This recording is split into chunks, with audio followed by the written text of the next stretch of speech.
Welcome back, boys and girls, to Gaming Wit Korrag. So this is episode 9, guys, of our Eye of the Vortex campaign with Gor Rok. So, quick recap on the last episode.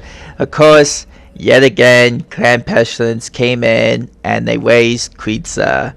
These two cities, man, I tell you, Chakra and Kreitza has just been hit the hardest throughout this entire war with Clan Pestilence. Like, they have a vengeance, a personal vendetta against those settlements. I just don't understand why.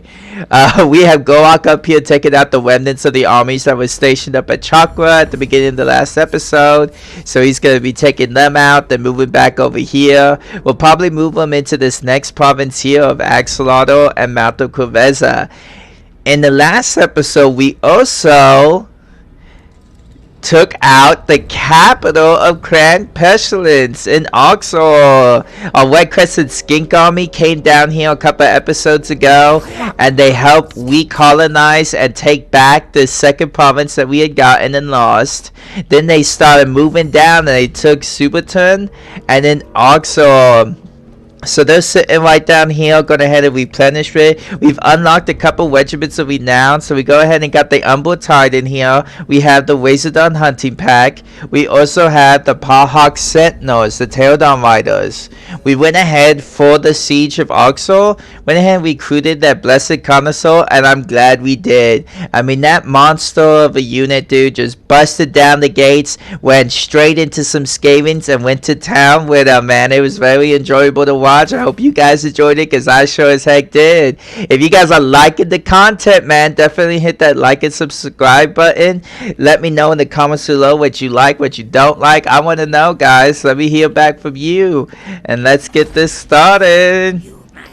I'm excited. Hope you guys are definitely having a good time. Hope everything's all good at home during this crazy time in the world. Let's go ahead and end the turn.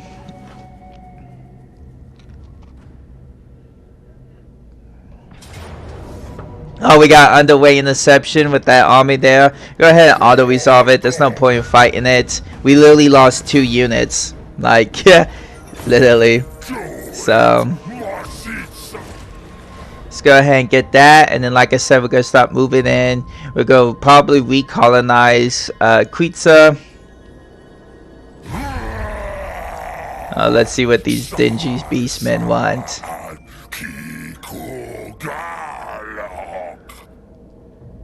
Non-aggression, but we're not taking it.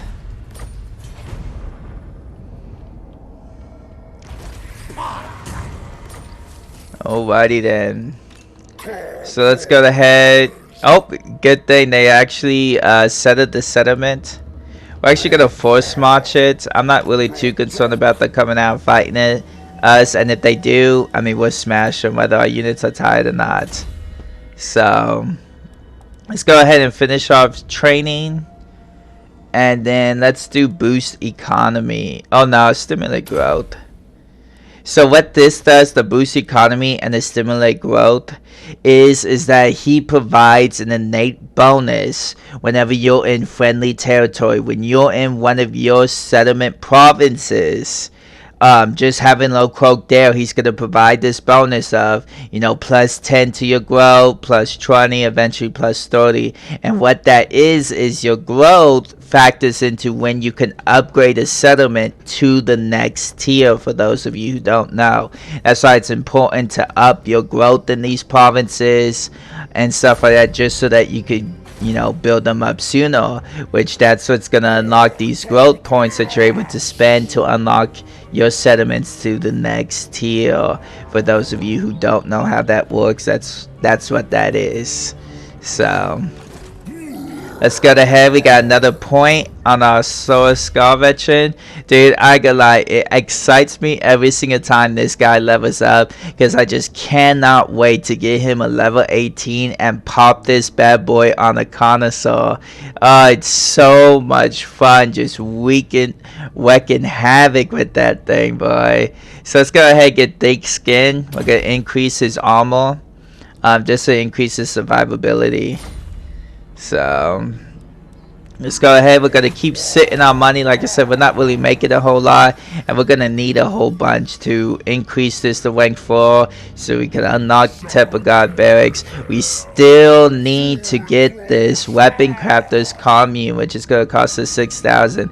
This honestly really needs to be like our next goal. Because I want access to Quartzigo units. The only thing preventing us from being able to recruit these guys is having that weapon crafters commune. So we're really trying to get that going.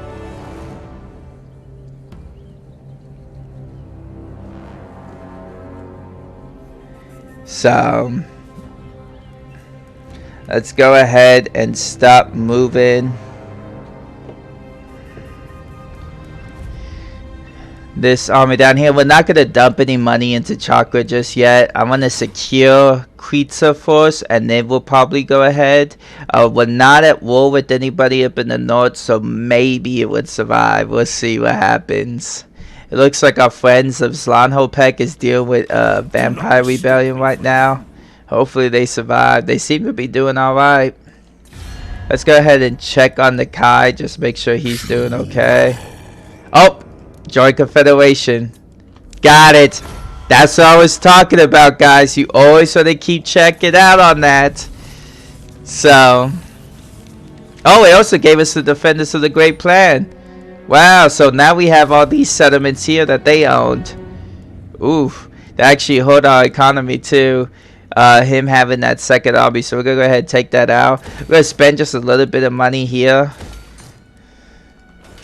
Let's see what else. Oh, it gave us a diamond mine as well.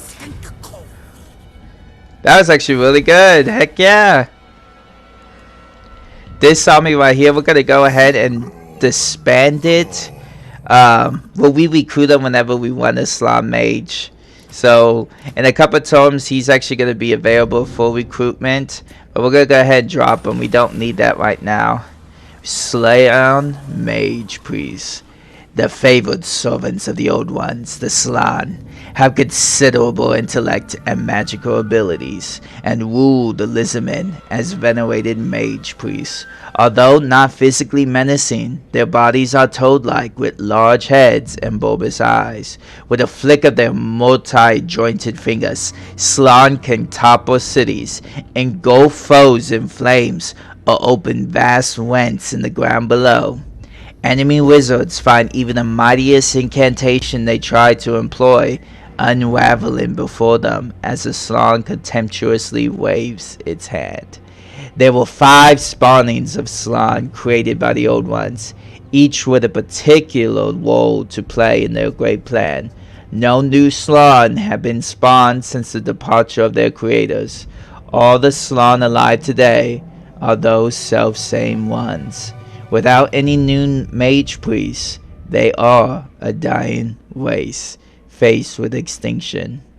Well over half of their kind died in the Great Catastrophe, including all of the force spawning, the wisest and most powerful of the Slan, and the only ones that had direct contact with the Old Ones. In the ages since then, many other Slan have died violently, irreplaceable losses that are greatly lamented.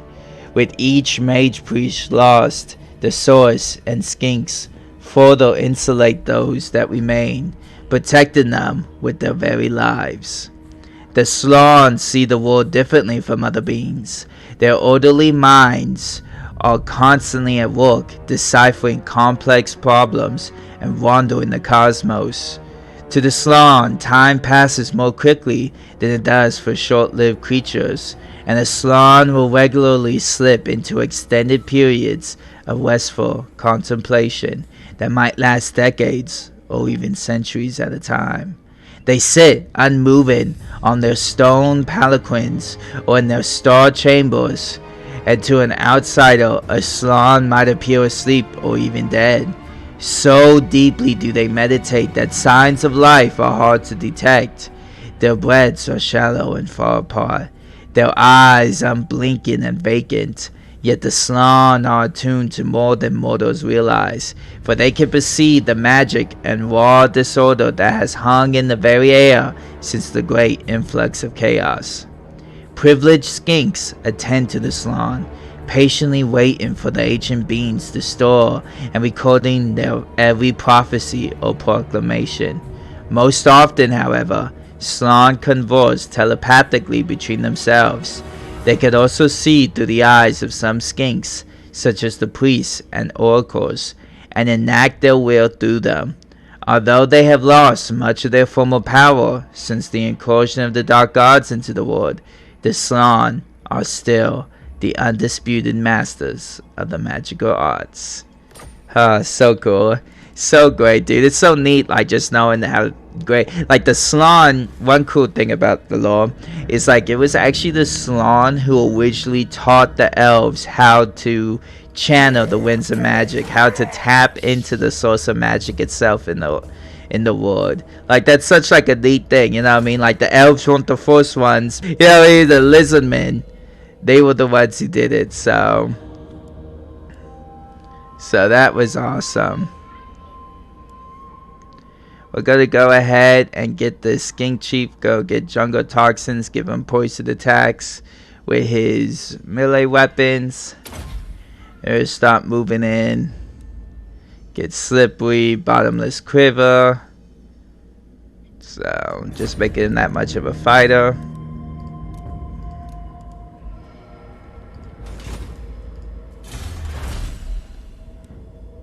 Go ahead.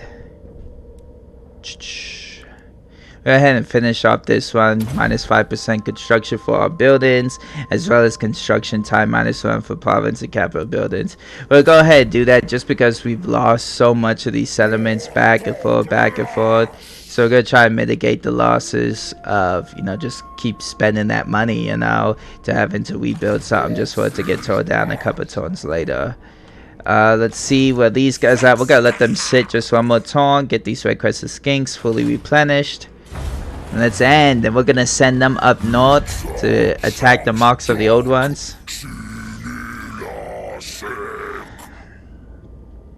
They want military access. We're actually gonna deny them. I don't want techless crossing through our lands to be taking these random settlements or whoever they're at war with. Look, here's a full stack of freaking Skavid. Try to come in behind.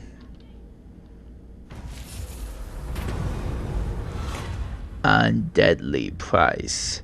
The mystical Slann mage priests have devised a new ritual to increase the speed and agility of your mighty Saurus warriors on the battlefield.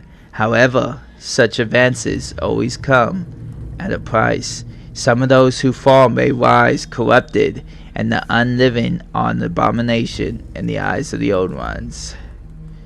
So this is going to give us a plus 15% charge bonus and speed plus 10, but it's going to do vampire corruption plus 1 in our provinces. We'll go ahead and take that. We're always suffering public order issues as is, and we do have good untainted in our fourth province, so let's go ahead and do it. You have an imminent rebellion in the southern jungles. That's fine. We're gonna head and wrap him around. Hopefully take the mark of the old ones. Then cut back through here and hit up. Get claw. Hit him. Knock him out. So let's go ahead. Let's move just a little bit. See what's going on over here. Doesn't look like they have much. We'll go ahead and hit an ambush dance just in case. Looks like they have another army spawn here. I'm not really worried about it. Gor Rok's just gonna come in and knock them out again. It's probably just a bunch of Skaven slaves, and it is. We're gonna go ahead and just auto resolve this. We've already fought slave after slave, and then they're just spam and literally play card catapults. So let's go ahead and hit that auto resolve button. There we go. We secured that province yet again. Killed off those lords. So like I said, we're gonna move in and take the Mouth of Crevice and the Axolotl with him. We got this army coming up from the south, coming after Ikit Claw and taking those minor settlements down there. We're gonna stay saving the money, guys. So let's check on some of these other provinces, see what's going on with them. Not a whole lot. Let's see if we can recruit Nakai real quick. Yep, here he is. Yes, so he provides a minus 15% recruitment cost for Kroxigors and Sacred Kroxigors. He also buffs the melee defense for Kroxigors and Sacred Kroxigors in his army, so that's really awesome. We're not going to recruit him just yet, but we're going to definitely use him when it comes time for our third army. We're definitely going to have Nakai as it. Then probably our fourth one, we're going to recruit this Slon. It's actually a really good one. So this is from the second generation now of the Slons, from that little low excerpt I read. You know, there was 5 generations of Slon created. He is from the second generation batch of Slon that was ever made. So his bonus is he has a minus 50% miscast chance, which what that means is, for those of you who don't know, is every time you cast a spell, there is a chance for that spell not to go off at all. So this is going to lower that percentage chance of it not going off by half, which is insane. Not to mention, he also is going to be able to, every single turn, every unit in his army is going to gain 50 experience points to gain up those chevrons and get those levels up. Not to mention his last ability, this is what's really important, his Winds of Magic power reserve is plus 40. That is insane. That's how much, because every single spell costs, you know, a certain amount of Winds of Magic for it to cast. That's what that bottom number down here that you recognize in our battles is. That's the number of Winds of Magic that we have. And every spell has a correlated number to it for a cost to cast that spell. Him having a plus 40 reserve on top of that adds and stacks to whatever you have in that battle. That starting number that we see on the top of the screen is how much Winds of Magic you're going to have access to during that battle. You know what I mean? So then him having that on top of it, really good, really great. So that's actually a really good slot to have right off the bat. So alrighty then, let's go ahead and check. We're going to go ahead and perform the Water Resilience again. Just keep up our swords being buffed. It's a really good ride, so we're going to go ahead and do that. Spend the money on it. Let's see, someone's got a level. It's Gor Rok himself. Alright, so we went ahead, we got the cold ones buff. We got our swords buff. We're going to hit this rally real quick. And then we're going to do... which one is it? Oh, Jungle Dominion. So once our swords get up to rank 7, which that's their level up. That's what those chevrons represent, is what level and rank your unit is, you know, from the number of kills that they have. They're going to have a plus 12% weapon strength, plus 10 armor, and 50% magic resistance. So it's just going to make them that much stronger. We're going to head get that, and then we're probably going to pick up Soulbound so that we could buff up our cold ones. And then we're going to get Stand Your Ground on them. And then we're going to finally finish. Then we're going to finally just work on buffing up Gor Rok as just a fighter. That's what this tree line right here. This is all just his own personal stats. And we're going to start working on that. We still, next level, will be able to get this Honored Elder. So it's going to give us +1 public order, a 5% word save, and then again, upkeep reduction for Source units and cold ones and Temple Guards. So alrighty. Oh, our Source Scar Veteran is also ready.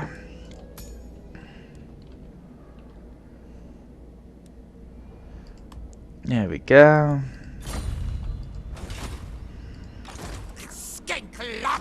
Alright, let's end the turn. And on. Hit this alignment of crafting. Like I said, we're not spending any money real quick to upgrade all these settlements yet. Oh, we got 2.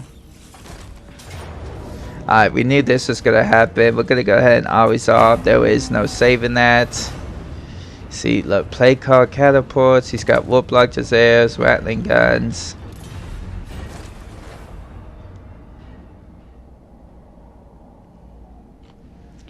Again, we got another rebellion going on down here.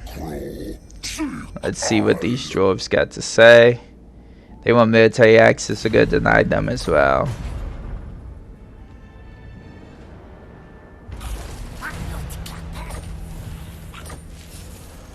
We lost the settlement. No, Gracie, never wrong. We'll go ahead and take out these fours. This army is gonna have to besiege the settlement anyway. So, oh wow, I didn't even realize this Beast Slayer was here. That's good. We'll probably take this building out. We'll demolish that actually. I don't need that in this province. So we're gonna let that play out. Let's go ahead and get our Skink Priest has leveled up. And let's see. We're gonna go ahead and get this Comet of Cassandra. Unlock that spell. Alright, let's hit this settlement here.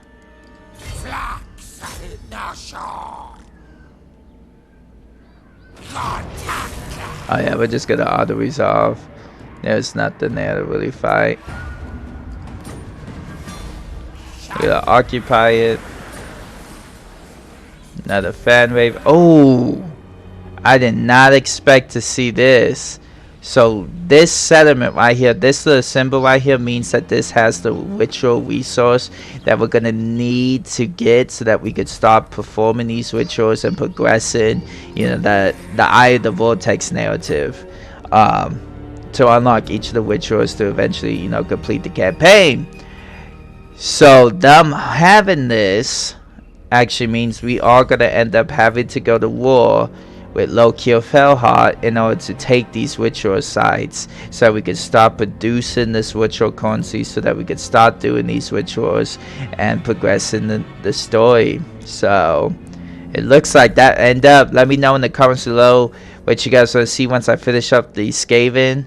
Do you want me to go straight after Loki or Felhart, or do you maybe want me to help out this Slonhopek, my allies? You know, they're at war right now with Marcus Wolfhard as well as Luther Hawkins. So let me know in the comments below what you guys think, because that does change some things. I expected that to still be owned by Skaven. So I said we're still gonna save on the money. I really need to get this Repton Crafters Commune. We're very close to it, just a couple more turns. We're gonna move Gor Rok in, and let's check out Axolotl. See what happens. Alright, we're just gonna build a battering ram that will probably auto resolve again. That's really not much of a fight.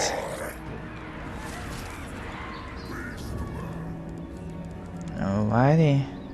We're slowly knocking them out now, guys. They've lost the majority of their major settlements, so they're not really going to have access to their high tier units, you know. Lord Skroak, I think, is still wounded for now. Ikeclaw is back in here, but we have a Red Crested Skink Chief dead on his heels, so let's go ahead and end the turn and keep chasing.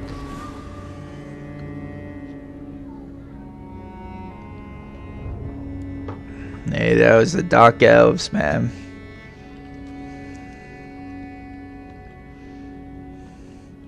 I'm actually surprised in this campaign. Most of my campaigns that I play, Loki or Felhart, this Dark Elf faction, usually gets just busted, and he's usually one of the first factions I always see that's been destroyed. He starts out in a very hard location, just surrounded by Skaven, you know, Lizardmen. There's even elves down here at the tip of the coast, like, you know what I mean? So I'm actually really surprised that he's doing so well. Let's go ahead. There was a little thing that popped up. Memories of the Force Relic Priests, the old ones. The venerable Lord Krog is said to have been the first of the Slann mage priests spawned upon the world, the eldest of the fabled first generation. The mysterious Old One, Tepak, taught Krog of the winds of magic, and it was the serene Vortex who shared the secrets of unwinding the threads of time. It is written that Lord Krog and his peers were the ones to teach the first ancestors of the elves to wield magic. These things and more has Krog seen, and it is said he is fated to endure until the last moments of the universe itself. So neat. Like I brought up earlier, you know, the Slann themselves are the ones who taught the elves. It's such a cool thing. So let's go ahead and move out. I'm not really worried if Ikeklar comes out and attacks us. That wouldn't be a bad thing, honestly. I believe our army, though, it would. Nah, I think we'll be able to crush them. We might take some losses, but at the end of the day, we'll definitely be able to smash them. So we're gonna go ahead. Let me see. Yeah, let's go ahead and buff up these for our salamanders, our Wazadons and stuff, and eventually our cold ones. Alright, let's. Oh, we got 7,700. Yes, let's go ahead and build up this weapons commune, and then let's build up.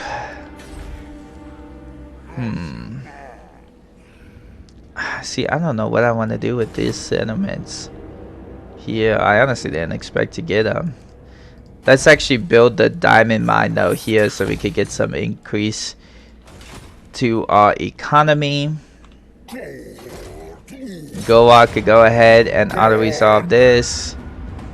Took a little bit of losses, but hey. Ooh, I had Ganas and Quan. We got that again, so we're definitely gonna put that on. Let's see. Yeah, let's go ahead and put that on our Soul Scar veteran. He's leveled up again. We're gonna give him Foe Seeker. Start helping up, get his hit points up. And Gor Rok himself is level 20. So pick up Stand Your Ground. We're gonna do. Let's go ahead and do Spawnkin and Soulbound. Spawnkin's gonna help out with our commune skinks, which those guys are gonna probably stay in this army forever.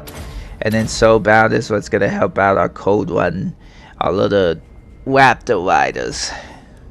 So I believe, in my opinion, right now, we're done now for the Red Tree. Oh wait, never mind. Hold on, guys. We want to get this Honored Elder. I completely forgot about it. So go get that. We're gonna get Soulbound, and we're gonna get Stand Your Ground. And then we'll buff our commune skinks next time, and then we'll start focusing on just Gor Rok himself, just making him that much more of a beast. So we've taken that, we'll move to Mount of Creveza, and then we'll take the Fuming Serpent, and it's the Star Tower, guys, is the name of that settlement I kept talking about in the last episode. So, alrighty then, let's end the turn and see. Looks like Ikeklar force marched his way over here. He's just going to try to take out all these settlements, which is fine, because like I said, we didn't put any money into here, and there was a reason for that. I figured this stuff was going to come. I figured they were going to come back and attack us, so let's go ahead and move in. Skip the turn. Well,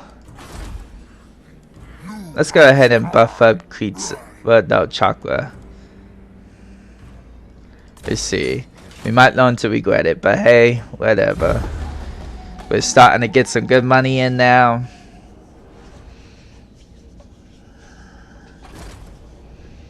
Here comes Ikeklar. Let's see. Yep, he's going after Zodo. Whatever. Auto resolve again. There's no point in fighting these. And he wasted. Like, I don't understand why they keep wasting these settlements and not occupying it, because as you've seen time and time again, they've gone and like colonized them later. Ooh, do we want? Yeah, we're gonna go ahead and do a defensive alliance with the Spine of Sotek.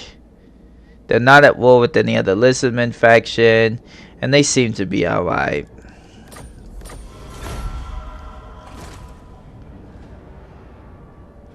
So Arxel, is besieged. Zodo is razed. We're about to go back in, take out Mount of the mortuary of Zalakwa, and then we'll move in Gor Rok. We're gonna go ahead and leave our White Curse of Skinks to deal with Ikit Claw and all this down here. I have full confidence and faith in this army that they're gonna be able to do that. Ooh, yes, we're gonna be able to mount our big boy on the Pterodon now. Let's go ahead and do that. It's really gonna help his speed, be able to get it in. And now he does have a ranged attack, so he's gonna be able to just be out there just popping it off, you know what I mean? So let's do that, and then let's go ahead and increase his ammunition even more for his ranged attack. So that's actually really great. And then let's go after one of these Skaven armies. That's fine. Let him run away. And let's go after this. Again, not worth fighting. Occupy it back. Fan wave again. We keep unlocking the same followers. So let's increase their replenishment. Get one more for there, and then we'll start working on these lines up here for them. Alright, our Skink Priest is leveled up.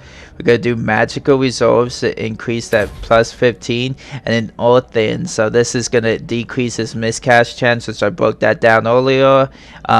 It's going to decrease it by 15%. So let's go ahead and hit that. Like I said, we're not going to spend any money here. We're going to take out this army. Ikit Claw is somewhere right around here, so we're going to find him, knock him out, and then we're going to deal with these two rebellions. We might end up losing Oxel, and if we do, that's fine. We'll just be able to take it right back. Let's move Gor Rok in here to the Mount of Kreveza, keep him going, keep him knocking this out. I'm actually going to leave this building here, that doesn't hurt. I don't want to spend any more money over here just yet.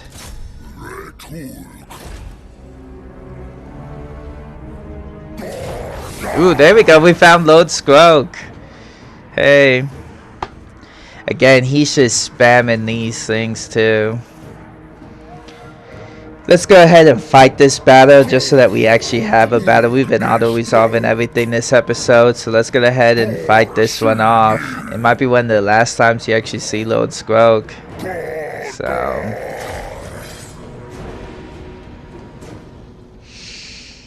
I want to at least give you guys a battle or two an episode, just because this is one of the aspects of the game I love, and I'm sure you guys enjoy it as well. So I just want to make sure I give that to you. I don't want you guys to have to sit through, you know, a 45-minute episode of just nothing but auto-resolve, you know, and moving pieces across the board. I don't feel like that would be as entertaining as it can be for y'all. So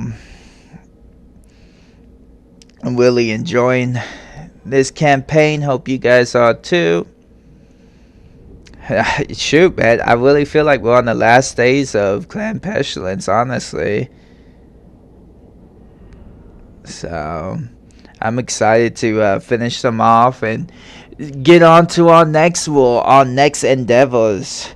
Building up our we definitely need to stabilize our economy and stop building up all these settlements that we've taken now and that we continue to have lost, because they are really suffering. So we need to put down all these rebellions across our settlements. I'll move these guys out back here. We've literally fought over this map already so many times. Go ahead and put these Paco over here now.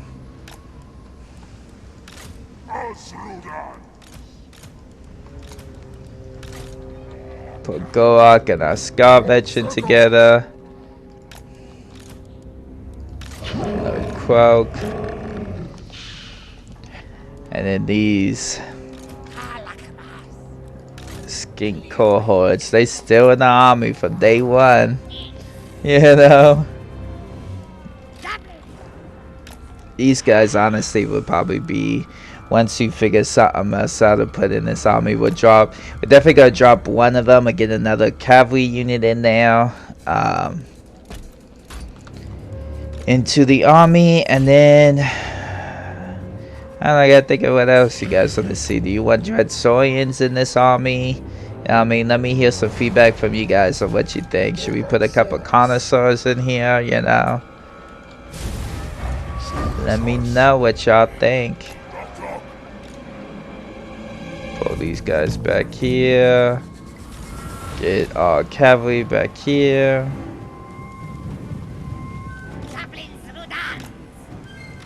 Get our skinks up.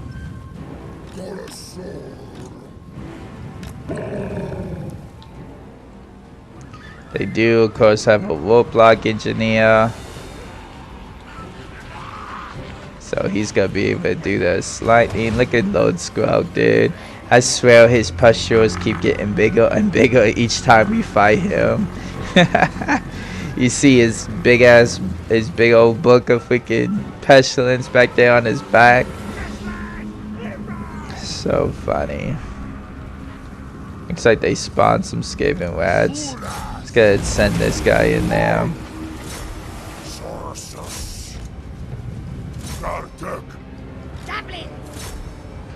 That's some stone vermin.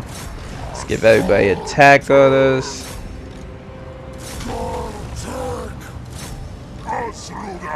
Shoot. Come on, get back. No, come on. Get around them. That's actually stone vermin hybrids. Those guys are anti-large, so we definitely don't want our guys to get onto them. Let's go after Lord Scroak. Get that foul.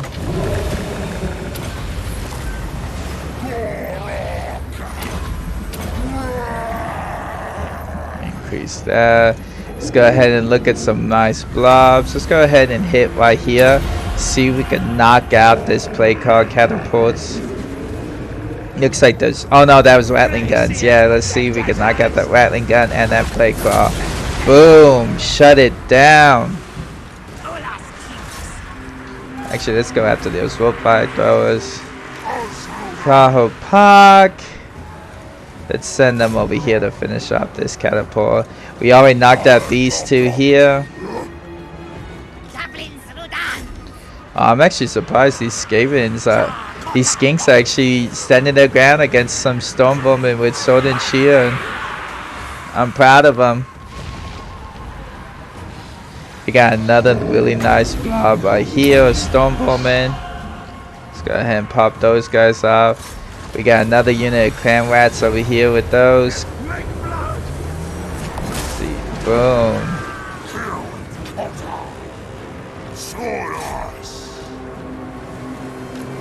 And that's it. That's already army losses. We already defeated them.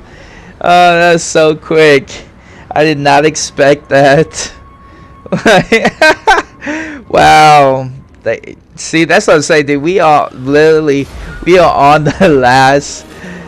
We are definitely on the last days of Clan Pestilence.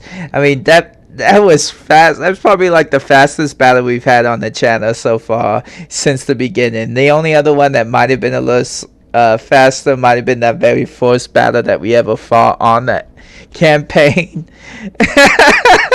Like, look, Quote even had time to break 200 kills. Like, he literally only has 136. None of my Sauce Warriors are even over 100 kills. Like, they literally just gave up. Like, that was it. Like, we shut down those play card catapults and we routed Lord Scroak.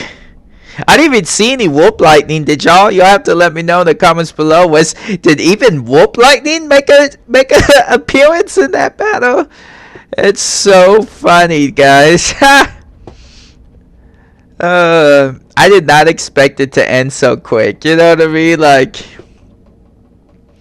Look, my Chameleon Skinks didn't take any damage. My Paco cohort didn't even. Like, so funny.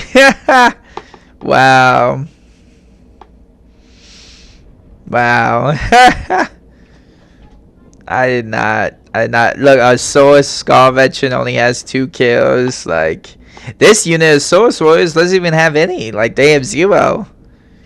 At all. Like, that was just quick, guys.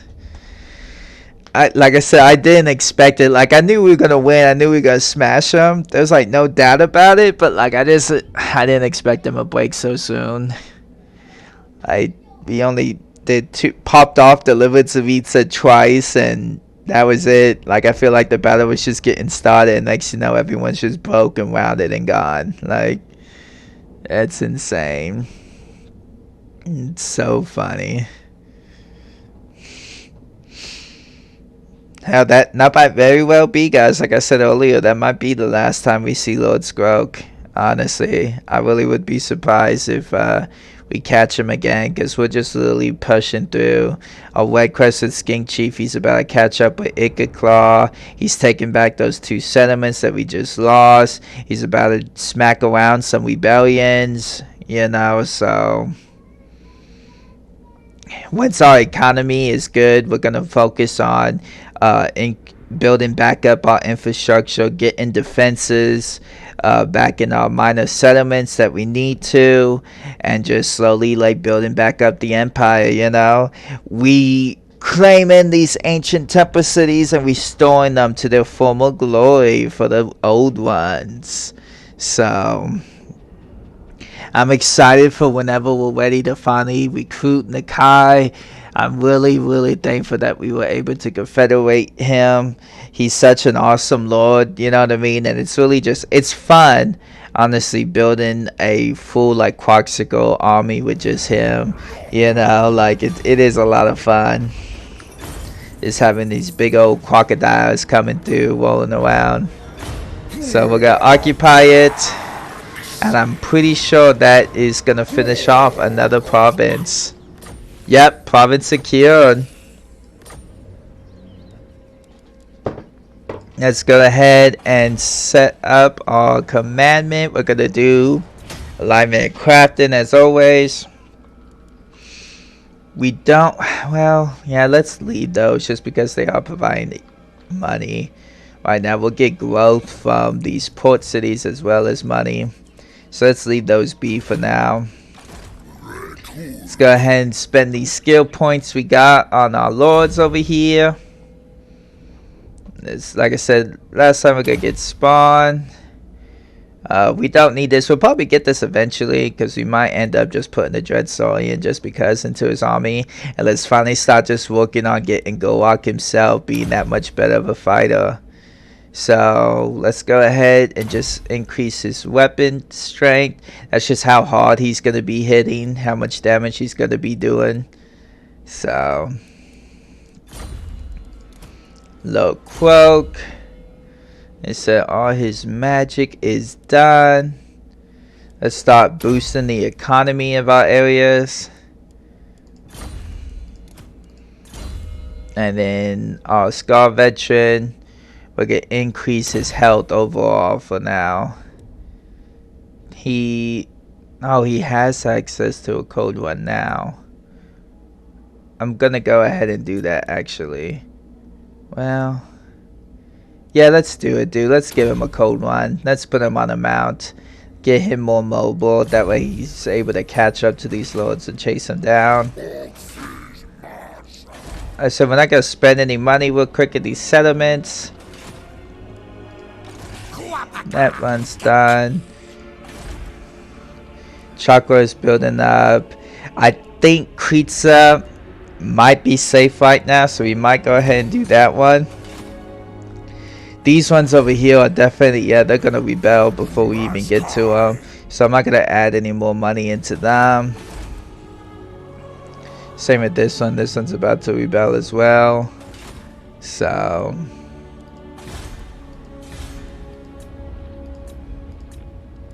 let's end the turn. Let's see if Claw comes out and attacks us at the mortuary.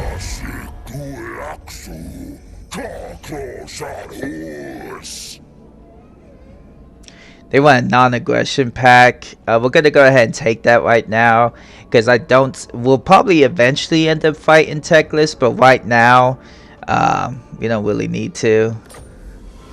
So.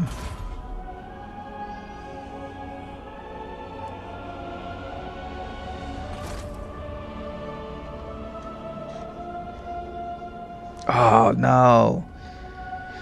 So what Clan Pestilence just did, so they have this special faction mechanic where they're able to spread. What is this? Oh, the dwarves came and helped. Look, Hoorvrics Wet Axe. That's crazy. Oh, auto resolve. Thank you, dwarves. Well, good thing I made that defensive alliance, I guess, with them. That was nice of him.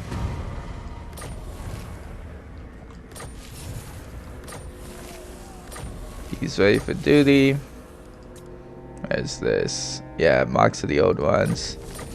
Everything's ready. So what happened in the last one? The Skaven, especially like Clan Pestilence, so one of their rights that they were able to do spawns like this, like plague priest or whatever.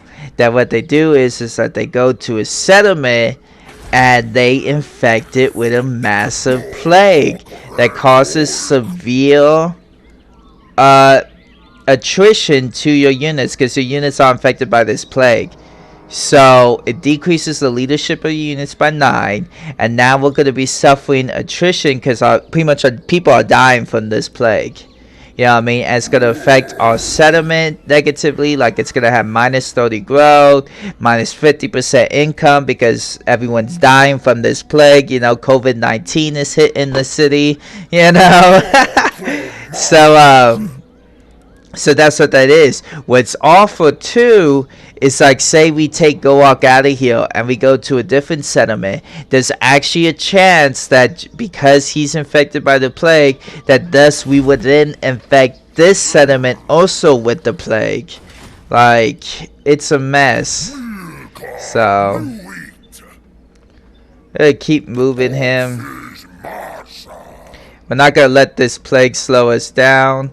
Let's see if we can mitigate our losses, though. No, we're still gonna be taking the same attrition. So that sucks. That was a very smart move of because Gor Rok was on a rampage. This is probably the last like really built up settlements over here. So alright, so we're not gonna do that. Let's go ahead. Oh, there's Wicked Claw. Stop now. Dang. He went under the underway, so I think I'm going to recruit Nakai real quick, just so that we could give him some basic troops to recolonize Zordor and maybe just help mitigate some of this public order loss. We're gonna go after here and help these guys real quick, because I'm not gonna be able to catch. Lizardman doesn't have the means to go under the underway, which that's what that little emblem means. That means he's going beneath the ground and he's able to bypass like these mountain ranges and all this kind of stuff. So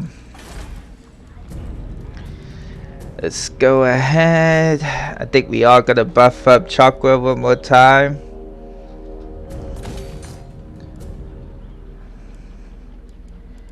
Let's go. We'll drop this building, put in defenses, and then once this is done, we'll start building back up that trade resource over there. We're not gonna do anything here just yet.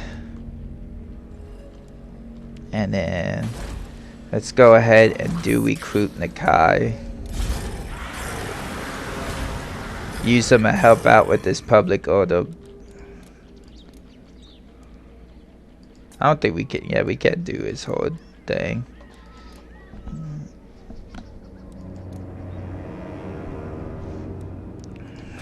So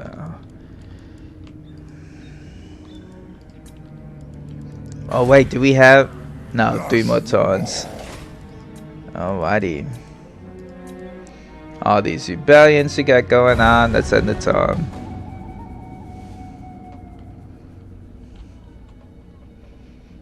I'm hoping these Skaven right here recolonizes Zodo. That way we could just go in there and smack them around. What's this? Oh, again, the dwarves came back. Wow. They are some good allies. That's really nice of them. Thank you, Wedex. They want a non-aggression pack. We're not going to take it. Alright, they attacked here. That's fine. And they razed it to the ground. See, this is why we went ahead and picked up Nikai. We're just going to give him some basic troops probably. And just use him to recolonize these settlements that are being razed to the ground. So, now all who wander are lost. The Bridge of Stars. Of all the battles during the Great Catastrophe, none was more fiercely fought than the one amongst the streets of Itza. Only an epic last stand by Lord Krog's army of Temple Guard, fighting alongside Nikai, prevented the Daemons from overrunning the Great Pyramid. For many days and nights, the elite warriors stood firm on the lofty Bridge of Stars, while Lord Krog prepared his final incantations. So great was the tally of Daemon things wept by Nikai alone, that to this day the creatures of chaos fear the sight as they do no other place in the material world. As the death knell of uncounted numbers of their kin can be heard echoing down the millennia. As the last of the Temple Guard was cut down, the Kai charged the rampaging bloodthirster, and they both toppled from the bridge. The champion of Khorne was dead before they hit the ground, as Nikai whipped out the Daemon's throat in midair. Though Nikai had ultimately failed to hold the bridge against the oncoming horde, he had succeeded in holding it long enough for Lord Krog to complete his incantations and lay waste to the Daemon army. Though it cost Aslan his life, set free of his flesh, Krog's radiance will soared above the ruins, scourging the invaders with the divine light that was like unto a second sun. The first city was saved. So that was a nice little excerpt about Nikai himself. And guys, that's going to be it for this first episode. I mean, not first episode. I mean, episode 9, guys. So, we made some ground. Of course, we're having to backpedal a little bit. We was able to confederate with Nikai, so we finally have Nikai in here. We took out this province here. Gor Rok, even though he's stricken with a plague, he is still slowly moving on to try to take out the Fuming Serpent and the Star Tile, the former settlements of Clan Scryer. Down here, we knocked out the Clan Pestilence out, but now we'll really deal with public order issues as well as, you know, just rebellions, you know. So we got a Red Crested Skink Chief. He is slowly taking them out, reclaiming these. And Iked Claw is the last major army of Clan Pestilence, it looks, and he's somewhere over here hiding out, man, providing a lot of mischief. We'll see if we could track him down and finish him off, guys. I hope to see you all guys on the next episode. If you're enjoying the content, definitely hit that like and subscribe button. Let me know in the comment below what you think. Bye bye for now.